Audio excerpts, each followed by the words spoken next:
মন খারাপের সময় চা যেন এক টুকরো শান্তি। দুয়াওটা এক কাপ চা হাতে নিয়ে বসে থাকা মানে নিজের সঙ্গে একটু সময় কাটানো। চায়ের প্রতিটি চুমুকে মনে হয় যেন হতাশা দুঃখ একটু একটু করে কমে যাচ্ছে।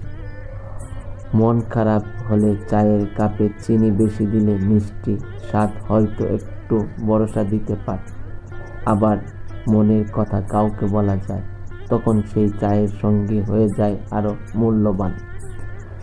চা শুধু পানীয় নয়, এটা একটা অনুভূতি। মন খারাপ হোক বা ভালো, চায়ের সঙ্গে সময় কাটানো যেন নিজের প্রতি একটু যত্ন নেওয়া। আপনি কি চায়ে লেবু আদা নাকি কেবল দুধ চা পছন্দ করেন তা বড় কথা নয়। মনের অনুভূতি নিজের সাথে শেয়ার করে সময়টিকে পার করার অন্যরকম অনুভূতি।